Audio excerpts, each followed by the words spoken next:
Alright, so we just sent a message to the server.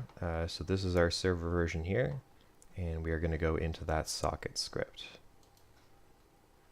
So way down at the bottom here, we are going to receive a data event, and since they sent it on channel 1, and I've called this if statement, it's going to know that we're receiving it on channel 1. So basically, you know that if you receive something on channel 1, it's going to be, in this case, that question class.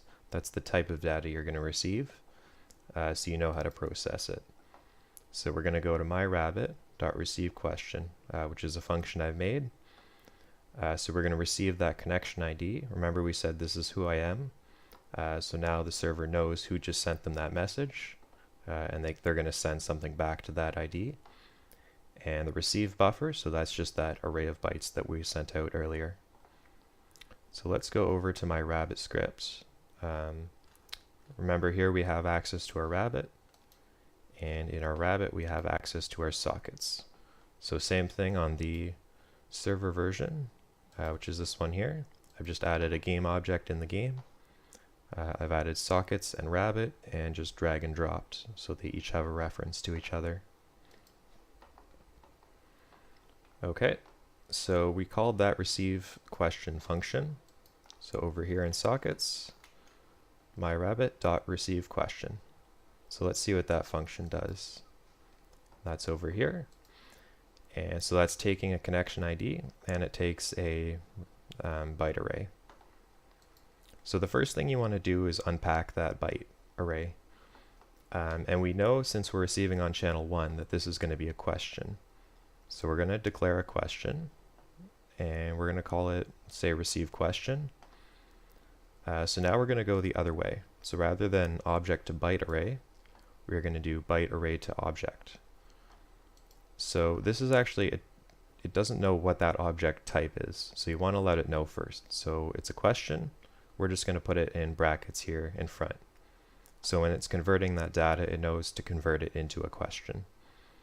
So byte array to object, and we're just going to take this, which is that raw byte array, and it's going to convert it for us. So now we have that data on the server side, exactly as the client sent it. So we can use that however we want. That's now a fully working question.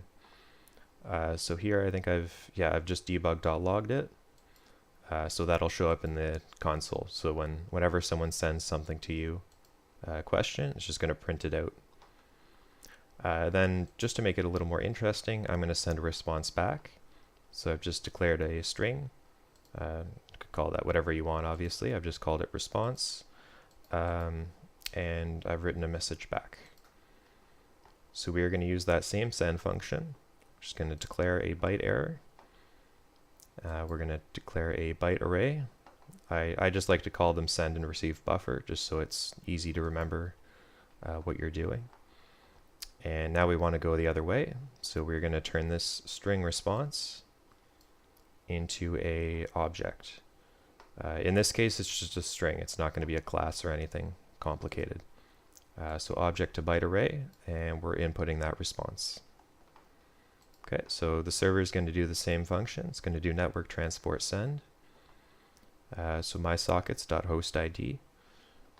And then here, the con ID is actually a variable inside this function.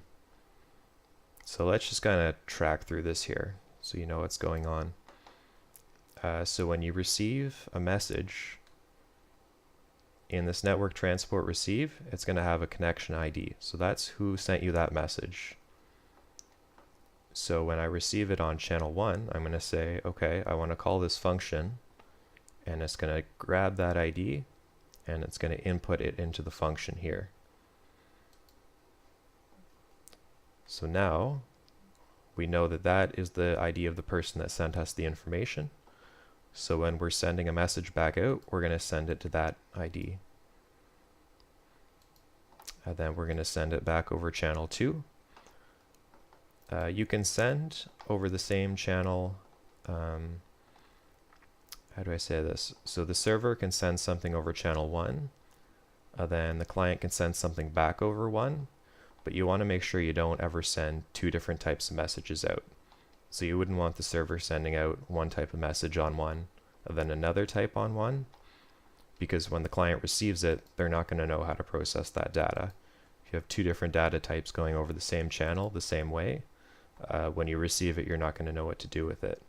At least in this method, in the way I do it. So you want to make sure that only one type of message is going over a channel each way. So here we're going to use a different channel.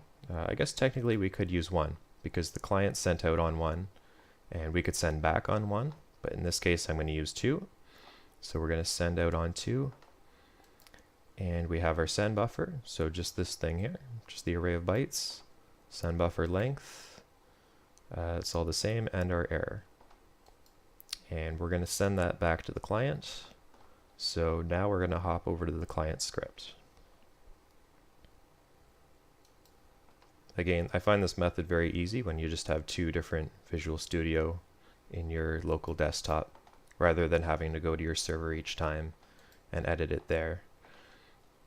So where are we here? We are in our client. Okay, so we're just receiving a message. So now we're going to go to our client sockets, and all the way down here. So the server just sent us a message on 2. So if channel ID equals 2, we're going to call our squirrel, and we're going to do receive response. So again, just a function that I've created, and it just takes a array of bytes, which is where is that? Which is up here. It's the receive buffer. Okay, so we're just going to input that into there, and that's going to be handled over here. So receive response. So we've inputted that array of bytes, so let's unpack that. And we know that that's going to be a string because it was sent over channel 2. Anytime information sent over channel 2, it's just a single string. So I've just created a string called receive response, and we're just going to do that thing again. We're going to say that it's a string, and we're going to convert the byte array to an object, and the byte array we're converting is this receive buffer. Okay, so now we have that string, and it's recreated on our client version. So now we can do stuff with this string. So here I've said if the response does not equal yes, we say one message, and if it is yes, then we're going to do a different message. And that's pretty much it. So you're just bouncing messages back and forth to each other, and once you receive it, you're going to do something with it. So let's just run through this actual function and see how it works.